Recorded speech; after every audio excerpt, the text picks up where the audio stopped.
pedimos a ajuda de Deus para fazer de cada um de nós instrumentos de sua paz, que Ele nos deu talentos, que Ele nos deu saúde, nos deu conhecimento, né? Nos deu amor no coração, mas de nada adianta todos estes dons se nós não utilizarmos em benefício do nosso próximo. Então a gente sempre tem que pedir a Deus: Senhor, faça-se em mim a tua vontade, me mostra qual a tua vontade para a minha vida e que eu possa seguir os teus ensinamentos. Então esta oração, ela fala por nós.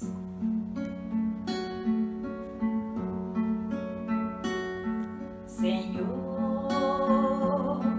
fazei-me um instrumento de para a vida eterna.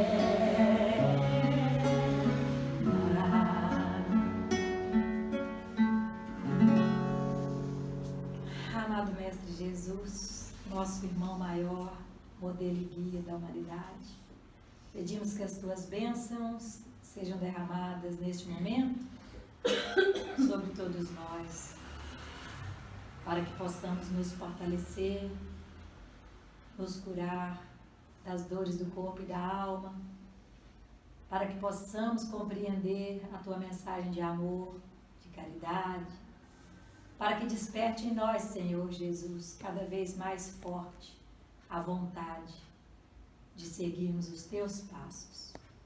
Que este ponto de luz e toda a espiritualidade amiga, os benfeitores do plano maior que tem nos sustentado, nos inspirado, que tem nos dado condições de trabalhar em teu nome, Senhor, possam também receber a tua bênção, para que eles se fortaleçam e continue sendo o nosso porto seguro. Pois é aqui, Senhor, neste ponto de luz, onde refazemos as nossas forças, renovamos as nossas esperanças e reafirmamos o nosso testemunho de seguir os teus passos. Sabemos das dificuldades, sabemos dos desafios, mas sabemos também que com o Senhor a nos conduzir, a nos iluminar o caminho, nada se torna impossível, pois cremos em Ti e contamos com a Tua bênção hoje e sempre. Que assim seja. Que assim seja. Hoje nós vamos estudar um pouquinho do capítulo 25, dos itens 1 a 5, que fala: ajuda-te e o céu te ajudará. Está lá no capítulo Buscar e Achareis. E é muito interessante quando começa falando ajuda-te e o céu te ajudará, porque muitas vezes nós queremos ajuda, né? Nós queremos um recurso, mas nós não nos movimentamos para que aquilo se faça. E quando Jesus falou, faça a tua parte que eu te ajudarei, então ele demonstra que o primeiro movimento tem que ser nosso. Quando ele disse, batei, a porta se abrirá, pedi, né, e se vos dará. Se nós não pedirmos, ele pode até nos dar, porque ele sabe as coisas que são importantes para o nosso crescimento, para a nossa evolução. Mas quando nós desejamos ardentemente uma coisa, é necessário que a gente peça. Porque a oração, o pedido que a gente faz, é um ato de reconhecimento da grandiosidade do Pai. É uma manifestação da humildade. Então você pede. E o que é muito orgulhoso, ele não consegue pedir. Porque ele não consegue aceitar que ele tenha que se humilhar para alguém para pedir alguma coisa, porque ele se julga todo poderoso. Então, quando Jesus falou, ajuda-te que o céu te ajudará, nós começamos com essa reflexão. Pedi, dá-se-vos-á, buscai e achareis, batei e abri-se-vos-á. Porque todo o que pede recebe e o que busca acha. E a quem bate, abrir-se-á. Então, qual de vós, porventura, é o homem que, se seu filho lhe pedir pão, lhe dará uma pedra? Ou, porventura, se lhe pedir um peixe, lhe dará uma serpente? Está lá no Evangelho, né?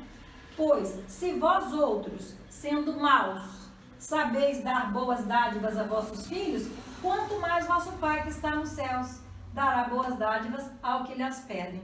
Então, em Mateus, no capítulo 7, versículo de 7 a 11, ele está mostrando que o que nós pedimos ao Pai, Ele nos dará. Só que a gente sabe que isso tudo tem um critério, não é só a gente pedir e Ele dá. Porque primeiro nós temos que ter o mérito para obter determinado pedido, né, seu João? Segundo, aquilo tem que ser bom para nós, porque se não for bom, Deus não vai permitir. Então, um filho pede lá o pai para brincar com aquela faca linda que ele comprou e que é uma faca de churrasco, que o corte dela é magnífico. Por mais que o filho peça e por mais que o pai ame ao filho, ele não vai satisfazer o desejo do filho, porque ele sabe que o filho vai se ferir. Então, ele não vai dar. Assim, existem pedidos que nós fazemos a Deus que ele sabe que aquilo ali não vai ser para o nosso bem. Ele sabe que aquilo ali não vai nos auxiliar no nosso crescimento, no nosso progresso. E aí, quando a gente fala assim, porque eu estou pedindo, Deus não ouve minhas preces. Gente, Deus sabe o que é melhor para nós. Deus tem o nosso projeto reencarnatório, foi abonado por Ele, foi planejado por Ele, vamos dizer assim, através dos departamentos lá da reencarnação, que André Luiz nos mostrou tão bem que existe. Deus já sabia que o nosso planejamento reencarnatório deveria conter fatos que nos auxiliassem no nosso crescimento. Mas aí vem uma questão, né? Quando você, mesmo ouvindo que Deus não está te dando, e você resolve meter os pés pelas mãos, porque você quer aquilo a todo custo, a qualquer preço. É onde muitas vezes, então, nós vamos colher os frutos amargos por termos forçado a barra, por não termos sido responsáveis no sentido de ouvirmos as intuições, as inspirações dos nossos irmãos, dos benfeitores, do nosso mentor, que muitas vezes fica ali, não, Abelha, não insiste nisso, não vai ser bom para você. Não, mas eu quero, né? Eu quero comprar isso. Então, não compra, você vai passar por problemas financeiros, acalma um pouco. Não, eu quero agora. Aí você vai, compra, se endivida até o pescoço, quase morre para poder pagar a conta e depois vai reclamar que Deus não olha para você. Então, a gente age muitas vezes naquela impulsividade de querer porque a gente quer, e a gente, quando quer, a gente tem muita dificuldade em ouvir o não. Então, a gente não aceitando o não, que muitas vezes seria a nossa salvação ali, né, para a gente se livrar de um problema mais na frente, a gente não aceita o não e a gente quer fazer a qualquer preço. Aí são aquelas experiências que todos nós conhecemos, que todos nós já vivenciamos de certa forma, da gente se arrepender de ter feito algo que a gente teve a intuição de que não devia fazer. E aí, buscar e achareis ajuda-te, o céu te ajudará, é o princípio da lei do trabalho e, por conseguinte, da lei de progresso. Porque o progresso é produto do trabalho. Coloca em ação as forças da inteligência.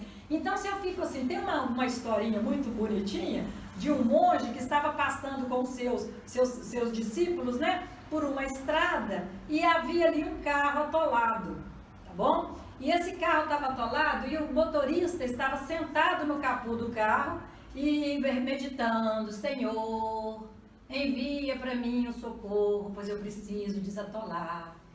Eu tenho que sair daqui, Senhor, me envie um recurso.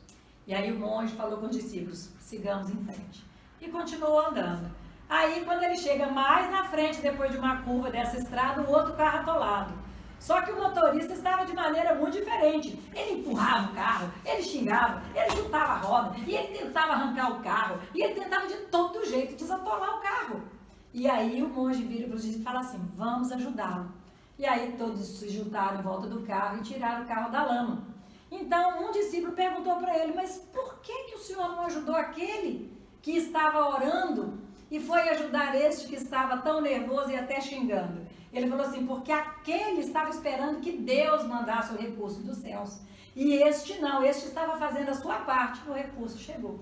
Quando o recurso chegou, ele estava atuando, né, para poder sair do atoleiro. E muitas vezes nós ficamos assim, nós queremos que as coisas caiam do céu sem que nós façamos a nossa parte.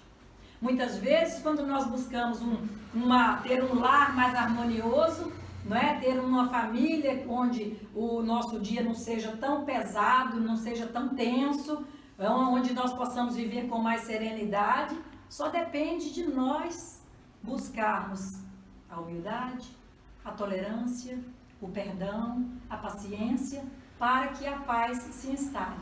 E a gente fica esperando que o outro mude.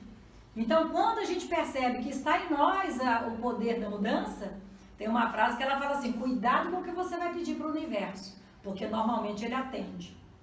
Então, quando você fica pedindo muito, ai, não aguento mais essa vida, queria acabar com essa vida, queria sair dessa vida, queria sumir, pode ter certeza que isso vai acabar acontecendo, porque você está plasmando a sua realidade. Não tem como você comer um omelete sem quebrar ovos. Então, se você vai fazer alguma coisa, você tem que pagar o preço. Se você quer ter um carro, você vai arcar com os impostos, não é? É a mesma coisa que você tem os seus funcionários, seus empregados, e você começar a reclamar de pagar o salário deles. E eu conheço pessoas que são assim. Eu tenho pessoas muito próximas a mim que têm empresa e que pagam os funcionários com raiva de estar pagando. Isso é um absurdo. Então, você não tenha funcionário, né? Mas então a gente muitas vezes fica repetindo coisas para o universo e a gente não percebe que o universo vai conspirando para que aquilo ali aconteça. Por isso nós precisamos aproveitar o poder que o nosso pensamento tem para plasmarmos coisas boas, para criarmos realidades maravilhosas para nós, porque nós merecemos e nós podemos, não é? Mas se nós ficarmos no sentido coitadinhos, se nós ficarmos sempre achando, não dou conta, não posso, não vou conseguir, ora...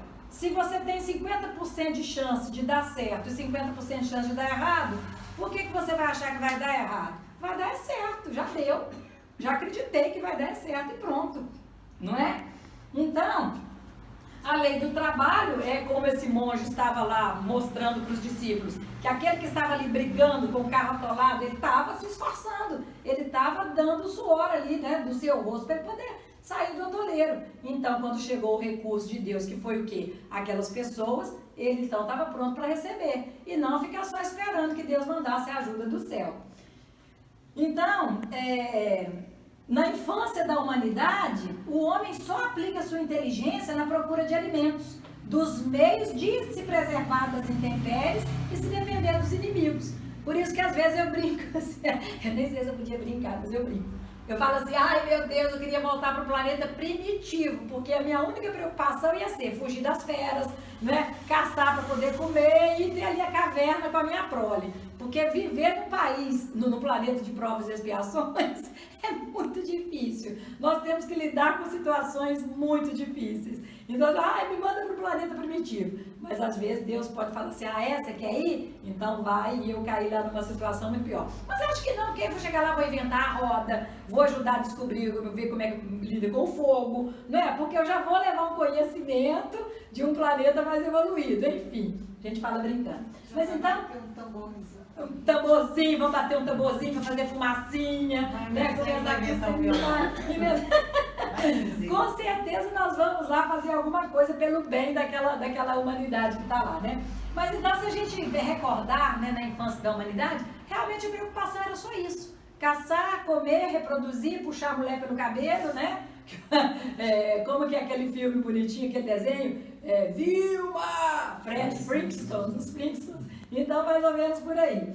Na infância da humanidade, então, a preocupação era essa. Ao homem, Deus deu o desejo constante de melhorar-se.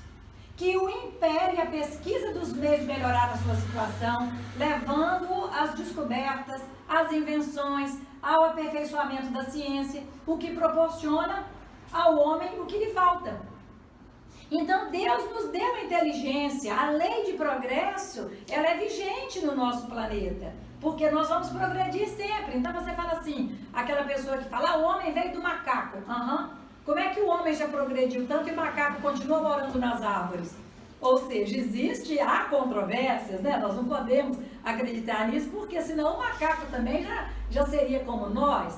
Então, a gente percebe que existe em nós um aditivo a mais do princípio inteligente da nossa evolução, porque nós trouxemos o progresso ao planeta.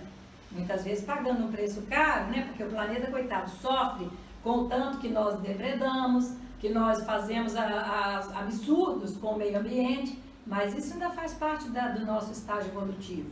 É claro que se nós pensarmos na década de 60, 70 para cá, quando começou a despertar no homem este interesse pela ecologia, que nem existia essa ciência, passou a existir depois, não é? O estudo da ecologia para que o mundo pudesse, o meio ambiente, se tornar melhor. Então isso não é em vão. É claro que isso para as gerações futuras vai fazer uma diferença muito grande, porque até então não se existia a preocupação com o meio ambiente. Então, o homem, a ciência, o progresso, ele é para proporcionar ao homem o que lhe falta.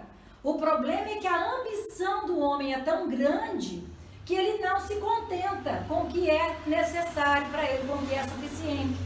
Então ele vai criando, né, situações que geram para ele mesmo sofrimento e traz, né, a infelicidade. Porque ele quer muito, ele quer mais que todo mundo, ele não se contenta em ter ali apenas uma área para ele poder criar ali o seu gado, a sua hortinha, não. Ele quer desmatar uma floresta inteira para que ele possa ter trocentas cabeças de gado e ele vai depredando a natureza, ele vai acabando com o meio ambiente. Por quê? Por causa da sua ambição, da sua ganância, da sua falta de compreensão da vida futura e das futuras gerações que vão habitar o planeta. Então, quando nós falamos, mas nós temos que pensar no mundo que nós vamos deixar para os nossos netos. Quantos de nós estão aí preocupados com os netos, com o mundo que os netos vão ter? Estamos vivendo, lavando calçada ainda com mangueira de água, gastando água absurdamente, como se fossem coisas que nunca vão acabar. Então, na verdade, a gente é muito bom para falar, mas nós somos ainda muito precários no fazer, na mudança de atitude. Né? O lixo, a reciclagem do lixo. Quantas pessoas utilizam o sistema de recolher o lixo, né, seletivamente em casa? Então a gente fala, mas ainda fazemos muito pouco. E aí eu falo, se com o conhecimento que nós temos, nós fazemos pouco, imagina aquele que conhecimento nenhum tem destas questões, não é mesmo? E aí os transportes, aí a gente vê que do cavalo às viagens interplanetárias. Se nós lembrarmos lá de Paulo de Tarso, que teve que montar no lombo do cavalo lá, né? Para ir falar do evangelho, muitas vezes até a pé. E ele saía muitas vezes de uma comunidade, andava a pé, 4, 5 quilômetros, para chegar lá e falar para 3, 4 pessoas. Do jeito que nós estamos aqui, num grupo pequeno, mas ia ele falar do evangelho do Cristo, usando o meio de transporte da época. E hoje nós temos viagens interplanetárias. Viagens do homem ir à Lua, já tem um projeto agora para ir a Marte, já tem uma equipe de astronautas que ficarão morando em Marte, para poder falar como vai ser essa condição de vida lá. Então, olha como é que nós avançamos. Então, a gente tem lá o cavalinho, nós tivemos ali o carro de boi, não é? Depois um carrinho, depois o avião, até um supersônico, não é? Até os satélites, o barquinho, as caravelas, os transatlânticos. Olha só, praticamente no século XX, né? Quanta evolução nós tivemos, que salto que o homem deu, que a humanidade deu no sentido da tecnologia. No sentido da tecnologia, né? Das caravelas lá em 1500, né? Descoberta do Brasil, não foi 1500? Foi, né? Acho que é isso mesmo, 1500. E aí o quanto que nós avançamos para terminarmos, para estarmos no século XXI, no século XXI já fazendo as viagens interplanetárias. Então as telecomunicações, né, no primitivo, como é que é, Aninha? Sinal de fumaça, né? Então assim, sinais de fumaça para comunicar com as tribos, para comunicar o perigo. Aí chegamos à internet, olha lá que bonitinho. Tá o índiozinho lá fazendo fumaça, depois aquele telefone que você tinha que ligar para telefonista fazer uma ligação e te colocar, depois os satélites aí, as telecomunicações, o fax. Quem se lembra quando chegou o fax, década de 80, né? O fax foi assim uma curva, eu ficava assim, gente, como é que pode eu botar um papel aqui e sair lá do outro lado, né? Lá no telefone, que coisa fantástica. Olha, quem tem fax hoje em dia, acho que nem tem mais, né? Em 30 anos, olha só, o fax virou uma coisa assim de museu. Aí a internet, né, as cartas e o WhatsApp, hoje, fantástico meio de comunicação. Olha como que o WhatsApp é uma coisa, gente, a internet, é claro que ela tem o seu lado sombra, né? Não ela, é claro que as pessoas a utilizam dando vazão às suas sombras, tá? A internet, ela não é boa nem ruim, ela é um instrumento e você utiliza como você quiser. Mas o WhatsApp é fantástico, porque hoje, por exemplo, eu estava olhando um material de construção e a menina lá na loja dela já me passava foto, já me passava o preço, eu já passava pro construtor, ele já me respondia, olha, sem eu sair do meu escritório, sem ela sair do dela, sem ele sair da obra. E a gente ficou lá, trocando foto. Que coisa fantástica, né? Quando ela é bem utilizada. Os estudos que a gente encontra na internet, as palestras, tudo que você quiser hoje. Então você tem uma fonte incomensurável de bênçãos que pode fluir através deste canal, certo? Só depende de você querer selecionar. Então a gente vê o progresso na questão das moradias. Tá vendo como que então o homem veio se utilizando da lei do trabalho, da lei de progresso, e as coisas foram evoluindo? O meio de transporte, o meio de comunicação, as moradias, como que era no planeta primitivo? Cavernas, não era? Como que nós moramos hoje? Olha lá as cavernas, era bem aquilo ali, ó. Aí hoje você vê casas até pré-fabricadas, não é? Energia solar, que você não precisa nem utilizar da energia da CEMIG. Então, olha quanta evolução foi trazida para nós. Na questão da saúde, a doutora Edicélia aí pode, né, até aprofundar mais isso aí para nos enriquecer o estudo, viu, Edicélia? Da fitoterapia à medicina nuclear. Então, a gente tem lá as ervas. Eu mesmo estou tomando um remédio fitoterápico maravilhoso, o calmo-ervas, né? Aí tem lá melissa, hipericum, passiflora, uma gracinha ele, me deixa calminha, né? Então, a fitoterapia tá aí. E a medicina nuclear, a cura do câncer, de tantas outras doenças que se utilizam. Então, olha lá as ervas, olha só, né? As plantinhas, olha, a ressonância magnética, aqueles tratamentos todos de exames, tudo que existe, olha lá. Ali dando um menininho dentro de uma estrutura de um átomo, né, para simbolizar a evolução. Olha só. Olha só. Então, se a gente perceber como que evoluiu, não é? Que antigamente eram só as raizeiras, aquelas pessoas que tinham conhecimento das ervas, que tinham condição de tratar, porque como é que ia ter médico? Quem assistiu aquele filme O Físico, The Physician, né? O Físico, quem assistiu? Filme maravilhoso, tá? Ele retrata no século, acho que foi no século XVIII, século XVIII ou XIX, algo assim, que ele queria estudar a medicina, né? Mas ele foi para a Europa para poder estudar, mas naquela época o que se pregava era que você ia morrer e no dia do juízo final você voltaria. A Igreja Católica, né, com esse postulado, né, século XVIII, acho que é 19 mesmo, século XIX. E aí, o que aconteceu? Os médicos, eles não podiam dissecar os corpos, abrir os corpos depois que uma pessoa tinha morrido, para saber por que aquela pessoa morreu, não. Porque se ia ter o juízo final e todos ressuscitariam, como é que eu ia estar ali com o meu corpo sem um fígado, sem um apêndice, sem um baço, que é porque o médico tirou para estudar? Então, não podia. E esse filme é muito lindo. Você já assistiu, Edicélia? Ele é muito lindo porque ele mostra como que se descobriu o apêndice, que eles chamavam da dor do lado. Era a dor do lado. Oh, gente, nossa senhora. Era a dor do lado que eles chamavam, né? Morreu da dor do lado. O que era a dor do lado? Era o apêndice da pessoa que supurava e ele morria. Dava dor no lado, ele morria, porque não se podia abrir. Então, esse menino que queria muito estudar, que se tornou um grande médico, ele, à noite, na calada da noite, ele conseguia ir para o lugar onde ele tinha o corpo lá da pessoa que morreu, com a dor do lado, e abrir. E se ele fosse pego fazendo essa investigação, ele era queimado. Ele era jogado na fogueira, era uma coisa absurda. Não se podia. Infringir essa norma da igreja, não podia, o corpo era maculado, era sagrado. Então, morreu, tinha que ficar inteiro para depois, no dia do juízo final, voltar.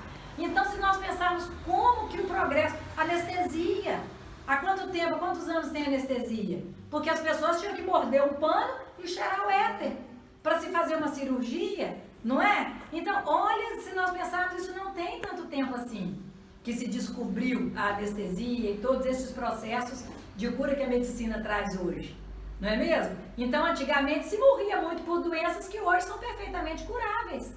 Por quê? Porque não tinha vacina. Vamos lá na vacina. A pessoa que descobriu a penicilina, não é mesmo? As pessoas morriam por infecção bacteriológica porque não tinha vacina, não existia o conceito de higiene.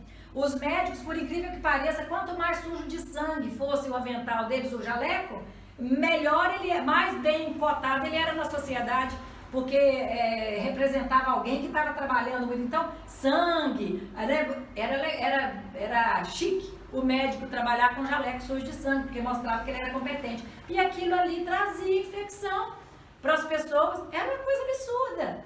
E se a gente olhar, não tem tanto tempo assim? Eu acho que não tem mais de 200 anos isso, né, Edsélia? Tem menos. Então, se você olhar, é muito pouco tempo. E a nossa evolução se deu de uma forma muito rápida. Então, os avanços de tecnologia, da inteligência, né? Olha lá. Aí os satélites, a comunicação sem fio, é uma coisa incrível. Você está aqui com um aparelhinho aqui, ó, e aí daqui você aperta o botãozinho, a televisão liga, desliga, muda de canal. Pode falar, Rose. Quero saber um pouco sobre paranormalidade, o que a senhora tem que falar dentro dos padrões espíritas que existem. Olha, dentro dos padrões espíritas, tem um assunto vasto sobre a paranormalidade. Só não é agora.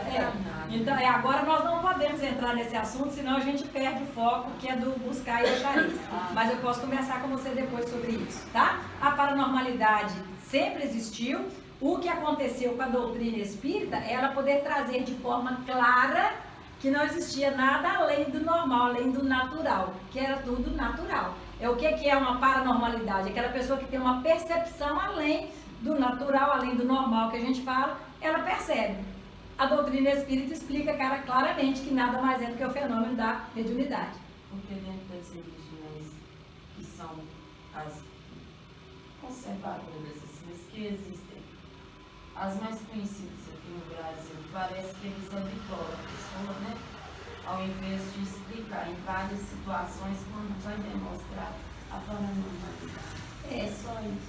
Então, assim, só para a gente poder finalizar para você aí, as outras religiões, elas, nesse caso, elas pararam um pouco no tempo. E a doutrina espírita justamente abriu este leque para poder trazer para nós as explicações. Então, paranormalidade, sobrenatural, milagres, a doutrina explica claramente por que isso aí se dá.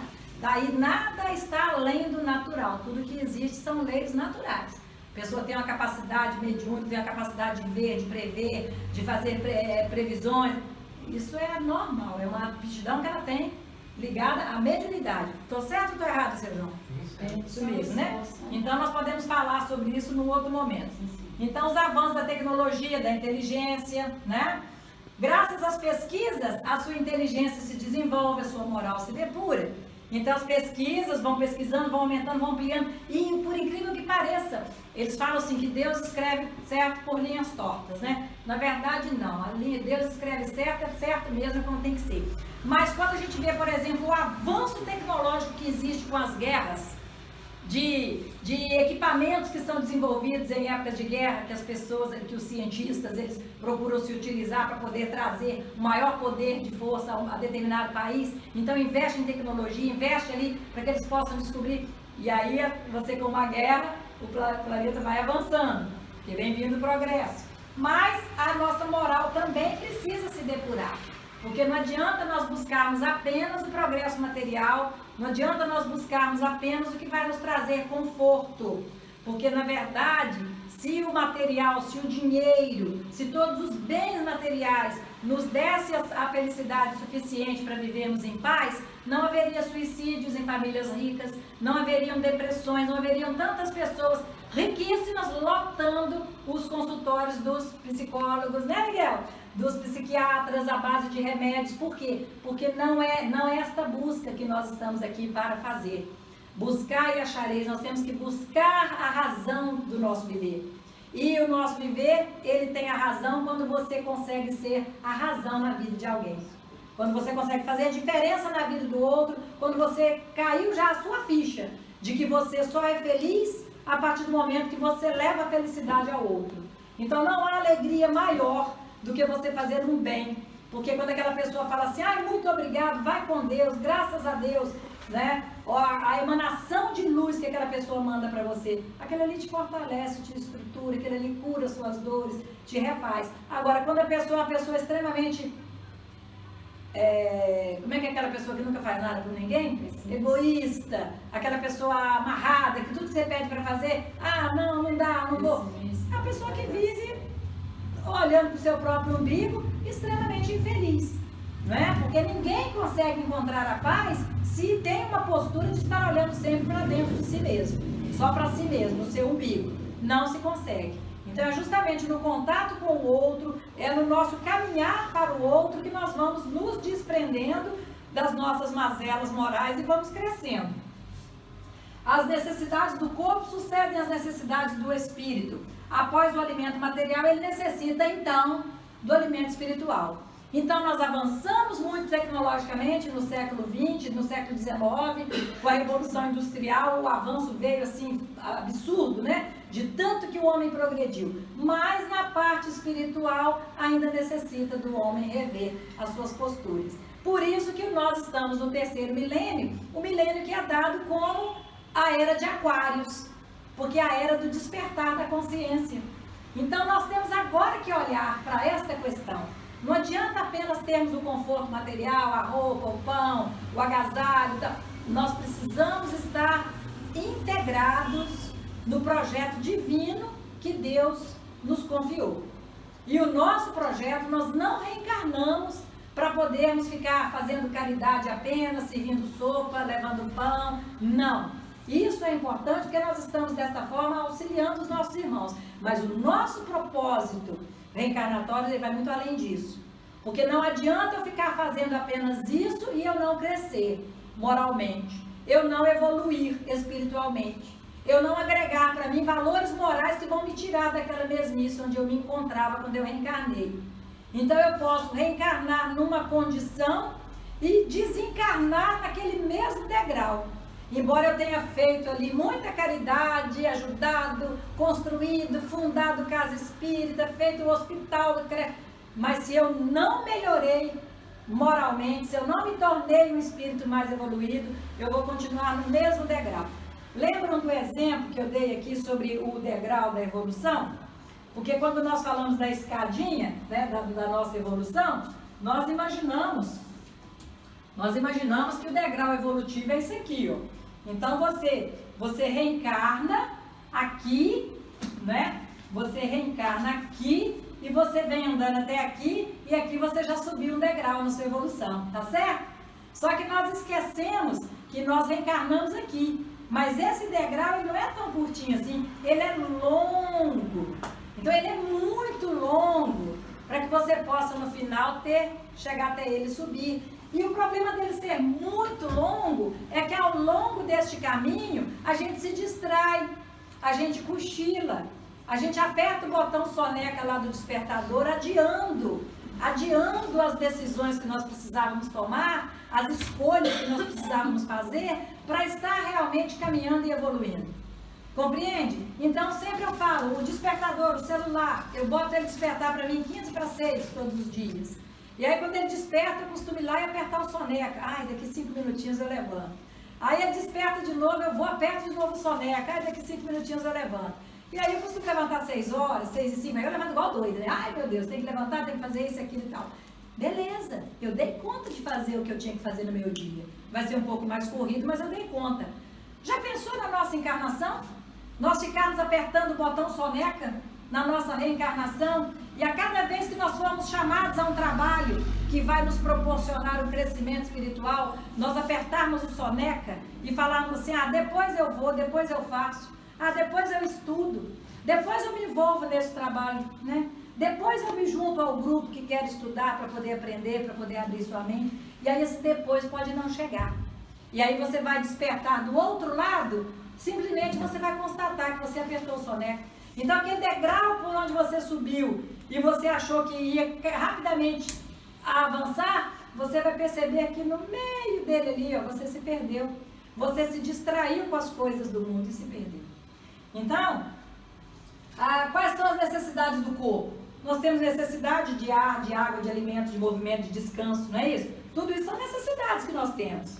Necessidades. Só que pela nossa ganância, pela nossa vaidade, pelo nosso orgulho, pelas nossas frustrações, que muitas vezes a gente desconta nas coisas materiais as nossas frustrações, né? Basta ver quando a gente briga com o marido, antigamente fazia isso. Aí briga com o marido, vai pro shopping, gasta, compra ali, aí depois haja dinheiro para pagar a fatura do cartão. Quer dizer, uma coisa absurda, um comportamento extremamente imaturo, demonstrando uma imaturidade emocional, de você não saber lidar com as adversidades e acreditar que a aquisição de bens materiais vai resolver o seu problema. O que não é verdade, porque acaba gerando um vazio muito maior na sua alma e você se perde nesse processo. Então, quando a pessoa tem essa atitude, se ela é novinha, beleza, você até justifica porque ela não tem experiência. Mas se depois de uma certa idade, depois de um certo conhecimento, ela continuar agindo dessa forma, ela não cresceu. Então, todo conhecimento que ela está adquirindo não foi suficiente para tirá-la deste patamar, onde ela se encontrava quando ela entrou na experiência reencarnatória. Compreenderam? Então, a gente fica apertando o botão soneca, ao invés da gente olhar para dentro de nós mesmos e perceber a mudança que nós temos que fazer.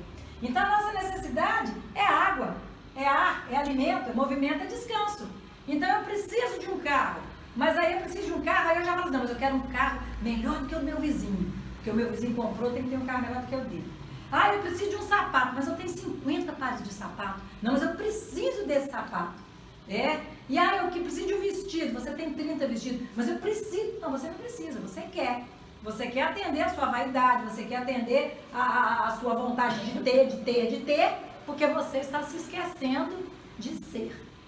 Você está se esquecendo que o principal é o que você é, e não o que você tem, e não o que você demonstra para os outros.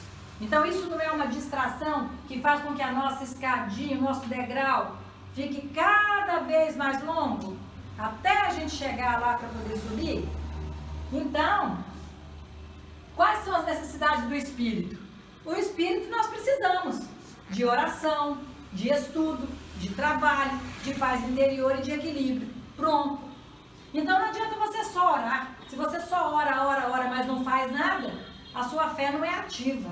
E a fé, quando ela não é ativa, quando ela não é atuante, ela não se fortalece, ela não se mantém, ela não se sustenta.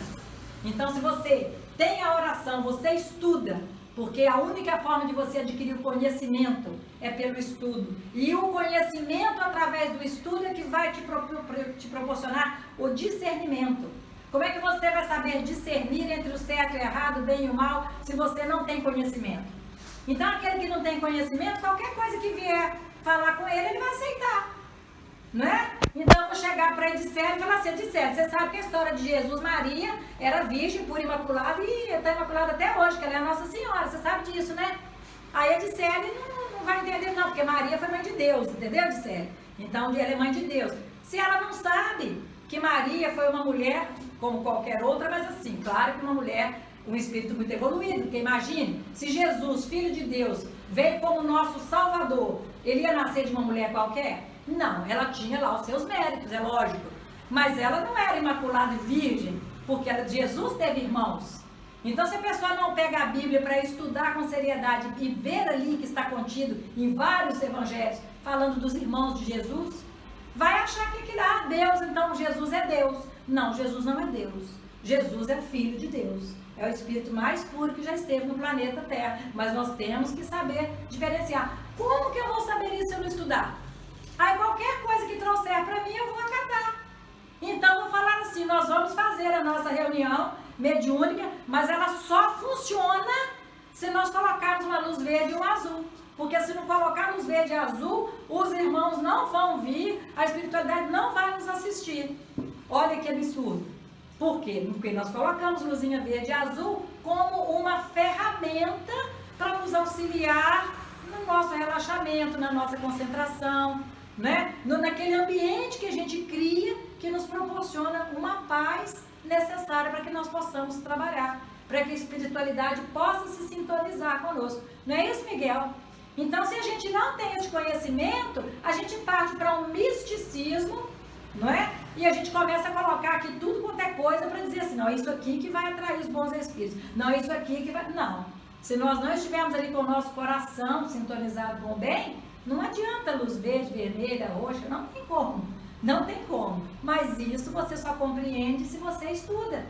Aí o trabalho, a paz interior e o equilíbrio.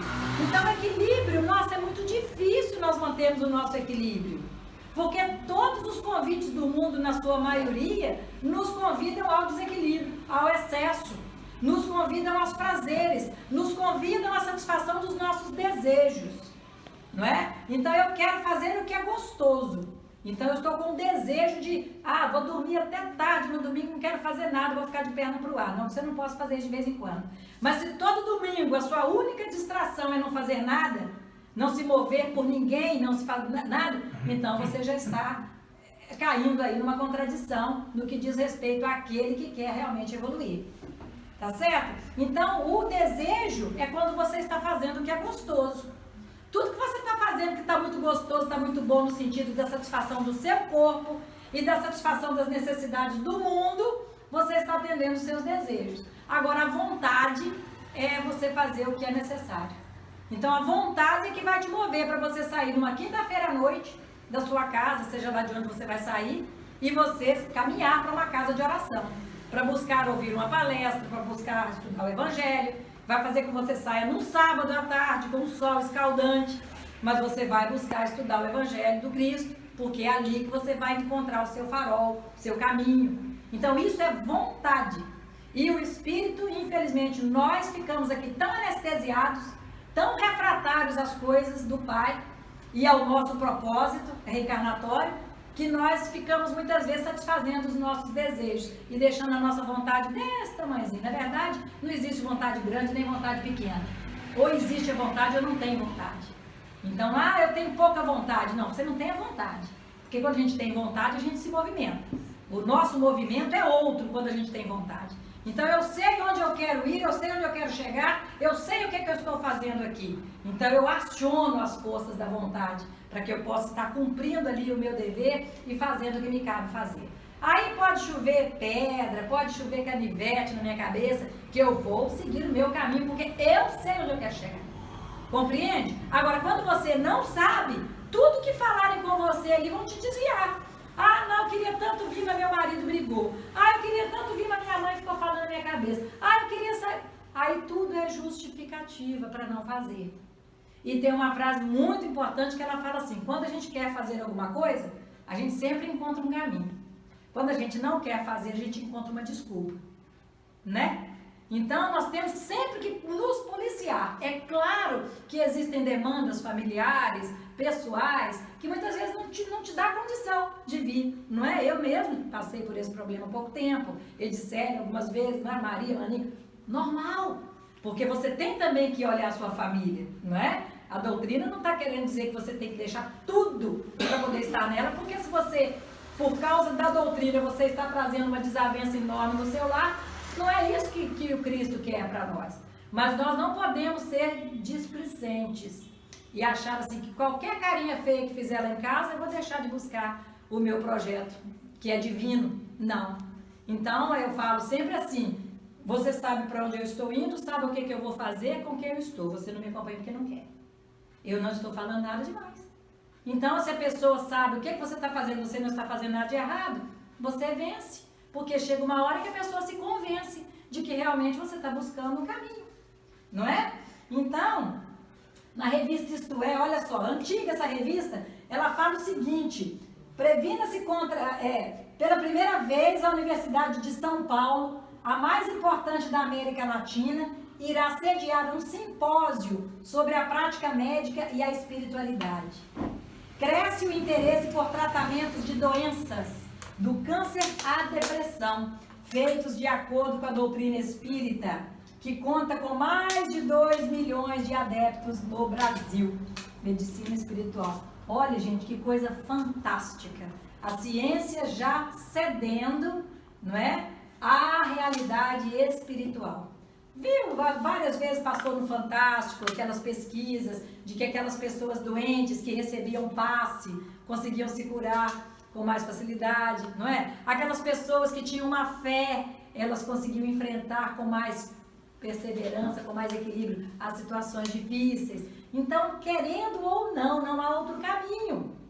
Vai se fazer presente na mente e na consciência de todos de que nós não somos apenas matéria e que o Espírito interfere sim. Olha que mensagem linda que foi colocada no grupo sobre Deepak Chopra, né? Falando sobre o poder do pensamento, que você atrai, que você se cura ou que você adoece.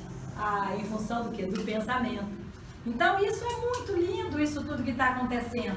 E nós vamos ver isso de forma muito mais intensa agora, no nosso 3º milênio, porque é a era do despertar da consciência. Então isso tudo vai aflorar, vai vir com muita força.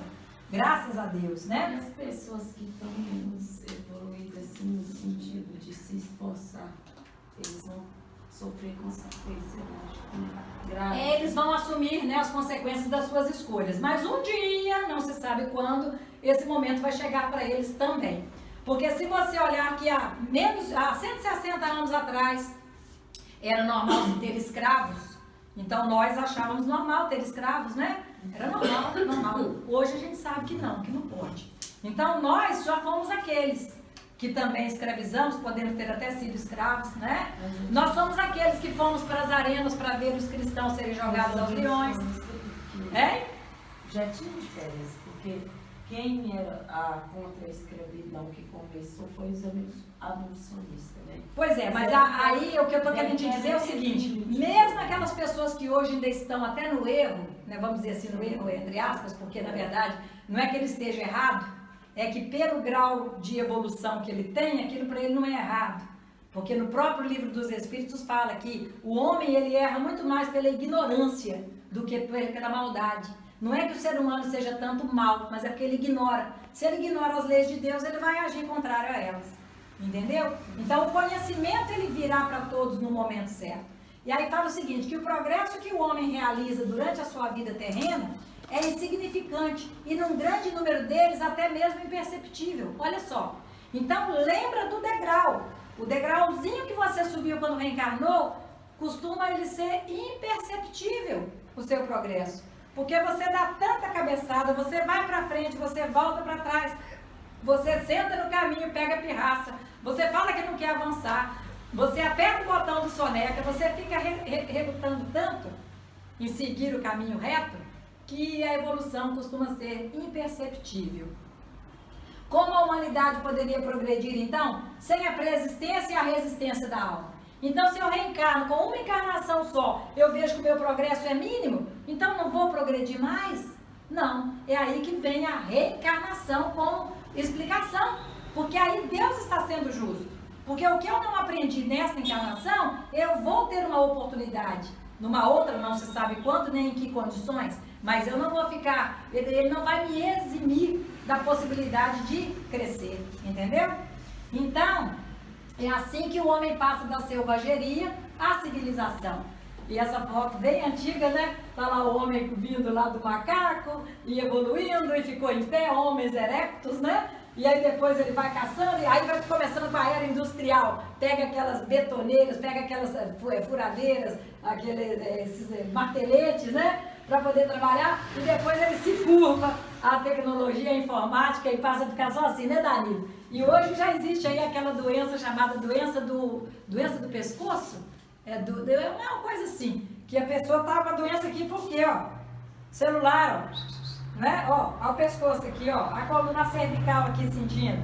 Então a gente vê como que nós vamos nos distraindo na nossa caminhada, né? Até porque quando nós estamos ali todos reunidos e a pessoa está no celular, está assim, ela está deixando de olhar para o outro, olhar nos olhos do outro, conversar, interagir.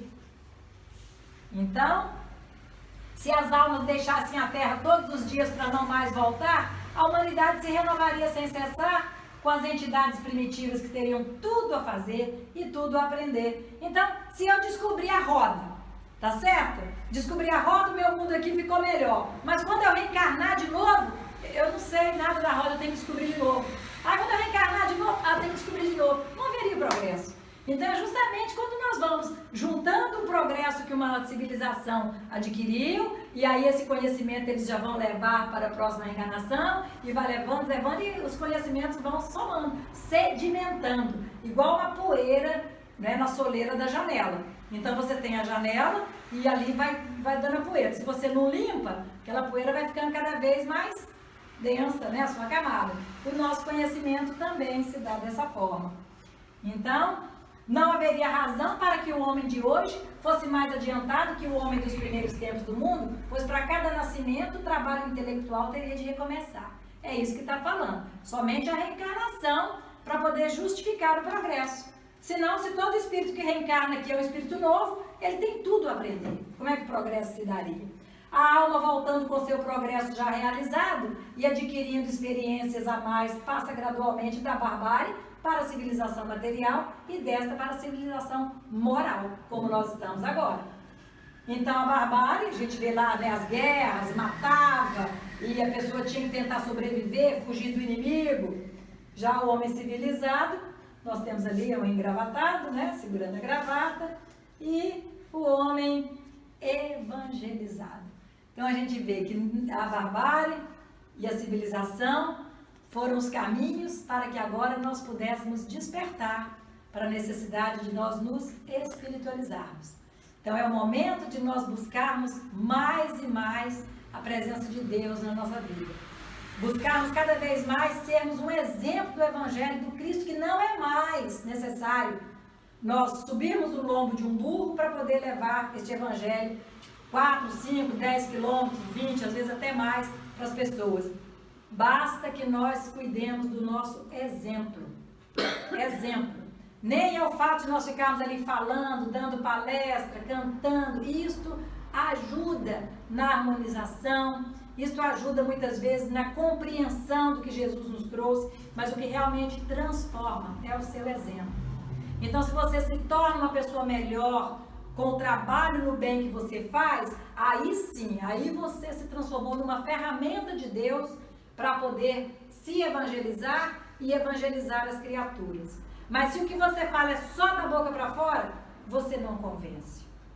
Quantos discursos nós vemos de pessoas, de oradores, não só dentro da doutrina, mas às vezes padres, né, pastores que falam de forma brilhante, mas você vê que aquilo ali não está falando com o coração. Não tem ali o amor, não tem o sentimento verdadeiro, a vontade de se transformar. Então não convence, né? Para você convencer, você precisa de estar vivendo aquilo que você está falando. Senão, não flui. Ô Miguel, abre a porta para eu ver quantas horas são aí. Se Deus tivesse liberado o homem do trabalho físico, beleza, ainda temos 4 minutos. Se Deus tivesse liberado o homem do trabalho físico, seus membros seriam atrofiados. Se o livrasse do trabalho intelectual, seu espírito permaneceria na infância, nas condições primitivas do animal. Entende? Por que tem que existir o trabalho? E por que tem que existir o desenvolvimento da inteligência? Para que a gente possa avançar. Quantos problemas nós resolvemos hoje que há 15 anos atrás nós não daríamos conta de resolver? Mas nós avançamos. Então a gente vai se fortalecendo, a gente vai criando, né, lapidando mesmo. Deus fez do trabalho uma necessidade e disse ao homem: busca e acharás, trabalha e produzirás, serás filho das próprias obras, terás o mérito da sua realização, serás recompensado segundo o que tiveres feito. Querem frase mais forte de Jesus do que essa, gente? A cada qual segundo suas obras. Então, se eu me esforço, se eu procuro me redimir, se eu procuro me corrigir, se eu procuro me conhecer, então eu estou no caminho. E mesmo que eu encontre dificuldades, que eu encontre desafios, eu vou sair lá na frente, mais fortalecida, porque eu estou exercitando ali a abnegação, a aceitação daquela prova, estou querendo aprender com ela, estou buscando em Deus a força, estou solicitando o amparo da espiritualidade, não para dizer assim, tira de mim essa prova, não quero mais passar por isso, mas não, pedindo, Senhor, enquanto for necessário que eu esteja nessa experiência, me fortalece, me ajude para que eu não venha sucumbir, fortalece a minha fé, me mostra um caminho, me dá um alívio porque eu estou cansada. Aí é uma conversa que você tem, como você tem com o Pai, e Deus é nosso Pai. Então se a gente começa a pedir, ai, me tira dessa prova, não quero, não aguento mais. Aí a gente está igual o menino pirracento. Nicole, você pega pirraça? Não, né? Então, o que é isso aqui? Não. Aí aqui diz o seguinte, é em virtude desse princípio que os espíritos não poupam o homem do trabalho de pesquisar, trazendo-lhe as descobertas e invenções já feitas, prontas para utilização de maneira a só ter que tomá-las nas mãos, sem sequer o incômodo de um pequeno esforço, nem mesmo de pensar. Então, se nós falássemos assim, por que Deus, já que existe a cura do câncer, não para nós ainda, né? Mas por que Deus não manda? Não, porque o homem ele tem que trabalhar para desenvolver a sua inteligência e quando chegar o momento certo, essa cura do câncer se fará presente na humanidade. Mas por enquanto ele tem que trabalhar, tem que buscar. E cada vez que nós vencemos uma dificuldade, nós saímos dela mais preparados para a próxima. Lembra da montanha do irmão Joaquim, né, Miguel? Que o irmão Joaquim falava, né, Maria? Nós subimos uma montanha com toda a dificuldade do mundo para podermos vencer e chegar no topo. Mas não se iluda, porque quando você chega no topo, você enxerga que na frente tem uma outra montanha mais alta ainda. E é ela que você tem que começar a subir, para você começar novamente a sua luta. Então, não existe o descanso. Não é para você dizer assim, eu já cheguei no ponto que eu queria, não vou aprender mais, não vou estudar mais, não vou fazer... Não, não existe isso. Não existe. Nós estamos sempre ali naquela roda da vida, procurando o aprendizado, o conhecimento, porque só o conhecimento pode nos libertar. Só o conhecimento é capaz de nos transformar em seres humanos, né, mais voltados ao que é correto, ao bem, porque nós vamos aprender a discernir. Se nós não temos conhecimento, qualquer coisa que nos falar, nós vamos aceitar. É aquela frase, né? Um barco sem leme, não existe um porto seguro para ele. Então, se eu não tenho leme, para onde o vento me soprar, eu vou. E quando nós estamos ali buscando conhecimento, nós sabemos o que nós queremos e onde nós vamos chegar. Se assim fosse, o preguiçoso poderia enriquecer-se e o ignorante tornar-se sábio, ambos sem nenhum esforço e atribuindo-se o mérito do que não haviam feito. Então eu recebo de Deus ali a fórmula para a vacina contra o quê? HIV. Contra o HIV, aí eu recebo de lá, não fiz esforço nenhum, qual foi o meu mérito? Não é mesmo? Já veio pronto. Então onde que está o meu crescimento? É isso que os Espíritos nos mostram, que não adianta achar que Deus vai nos dar de graça. Os Espíritos não vêm livrar o homem da lei do trabalho, mas mostrar-lhe o alvo que deve atingir e a rota que o leve a ele, dizendo, marcha e atingirás. Encontrarás pedras nos teus passos. Mantém-te vigilante e afasta-as por ti mesmo. Nós te daremos a força necessária se quiseres empregá-la. Então ele mostra, né, que nós precisamos caminhar, nós não podemos parar o movimento da vida. Nós precisamos nos manter vigilantes, porque Jesus dizia, vigiai e orai sem cessar, para não cairdes em tentação. E Emmanuel divinamente completou, vigiai, orai e trabalhai. Trabalhai. Porque não adianta nós ficarmos lá só orando e vigiando, orando não, nós temos que trabalhar. Porque é o trabalho que vai movimentar as forças da vida. É o trabalho que vai nos fortalecer, que vai nos direcionar. O trabalho no bem. Sempre eu falo, a gente nunca pode esquecer que quando nós estamos envolvidos no trabalho no bem, nós estamos sendo secundados ali, amparados, estimulados por benfeitores espirituais que contam com a nossa colaboração para que eles possam trazer o bem à terra aos irmãos necessitados. Então, a espiritualidade não vai descer, né, do céu, materializar um cobertor e cobrir o irmão de rua que está dormindo na calçada, mas ela vai incentivar a uma alma generosa que possa fazer uma campanha, juntar um cobertor e doar aquele irmão. É assim que funciona. Então, quando nós estamos envolvidos no trabalho do bem, nós estamos ali recebendo forças de toda uma corrente do plano espiritual que quer, através de nós, realizar o bem aqui na Terra. Então, nós estamos sendo instrumentos do bem. Nós estamos fazendo o que Jesus espera que cada um de nós façamos. Não dorme, Aninha, não dorme, viu? E quando fala, né, e nós te daremos a força necessária, é porque aquele que está ali no movimento sem parar, né, o movimento da vida, e está trabalhando, está buscando, a força vem para ele. Porque ele está igual aquele senhorzinho lá chutando o carro e xingando, mas querendo desatolar o carro. Então o recurso chega, tá certo? E segundo a compreensão moral, essas palavras de Jesus significam o seguinte: pedi a luz que deve clarear o vosso caminho, e ela vos será dada.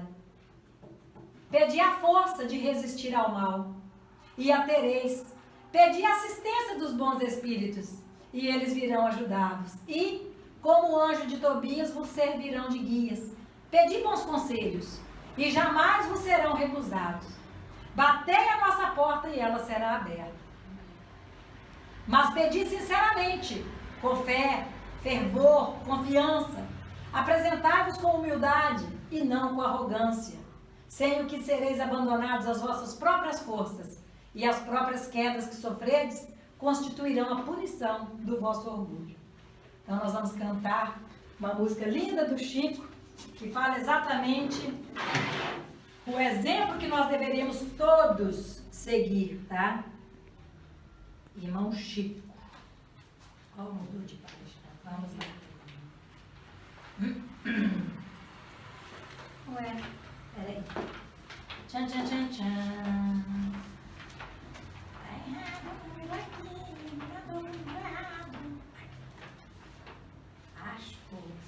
Então, essa música do Chico, ela é muito linda, porque Chico foi mais um dos enviados de Deus, não é? Sob a égide de Jesus, governador espiritual do nosso planeta, foi mais um a nos relembrar o caminho que nós deveríamos seguir e como nós deveríamos agir. Então, essa música fala exatamente assim, ó. Se a gente seguisse o seu caminho, seria feliz. Se a gente ouvisse os seus conselhos, seria feliz. Se fosse manso como ele, seria feliz. Tinha mais coragem e determinação pra mudar. Se a gente compreendesse mais o que ele deixou, seria caridade e paz, a mão do amor. Não ia mais ficar chorando, nem se lamentar. Quem seguir os seus conselhos vai se iluminar. Quando acusados ou amor, caluniados ou perdão, quando traído usou a luz do coração. Quando atacado ele sorriu, elogiado ele nem viu. Meu irmão Chico, nossa eterna gratidão. Então, quanto nós somos gratos, gente, a essa alma nobre, generosa, que reencarnou entre nós para nos trazer o exemplo, para nos mostrar o caminho, e não apenas através das suas 400 e tantas obras, mas principalmente através do seu exemplo, através da sua conduta. Então, se a gente seguisse o caminho que o Chico nos trouxe, olha como a gente seria feliz. Porque quando acusado, ele usava o amor. Se ele era caluniado, ele usava o perdão. Então, ele agiu como um homem de bem, como um verdadeiro cristão, como alguém que tem plena consciência de como Jesus agiria nessa situação, não é? E aí, para que nós possamos encerrar, é esse o sentido das palavras de Jesus. Buscai e achareis, batei e abrir-se-vos-á. Ajuda-te e o céu te ajudará. Nós agradecemos a presença de todos, vamos fazer uma prece e então encerrarmos este momento abençoado de estudo, né? Que nós não somos conhecedores de toda a verdade, nós estamos todos aqui aprendendo, nós estamos todos aqui buscando colocar em prática os ensinamentos recebidos. Então, ninguém que está aqui na frente falando, nenhum de nós tem a capacidade de dizer assim, eu sei mais do que todo mundo e eu estou fazendo o que vocês ainda não fazem. Não. Nós nos preparamos para estar falando esta noite, mas passamos muitas vezes por dificuldades muito grandes para conseguirmos levar o Evangelho de Jesus enfrentando as dificuldades, mas sem nunca esmorecer, sempre confiando e pedindo a Deus que nos mostre o caminho e a gente diz, Senhor, o que queres que eu faça? E assim a gente segue com Jesus, viu?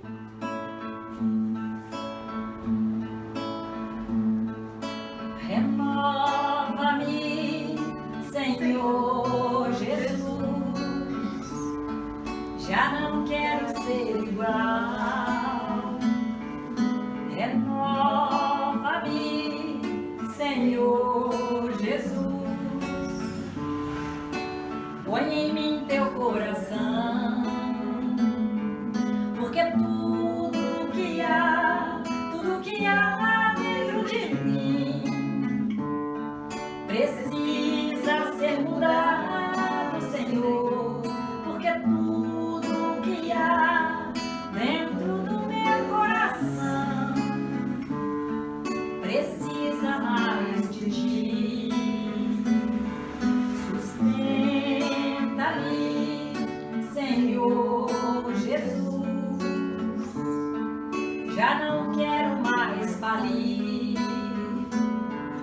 Sustenta-me, Senhor Jesus, já não quero ser igual, porque tudo que há dentro de mim precisa ser mudado.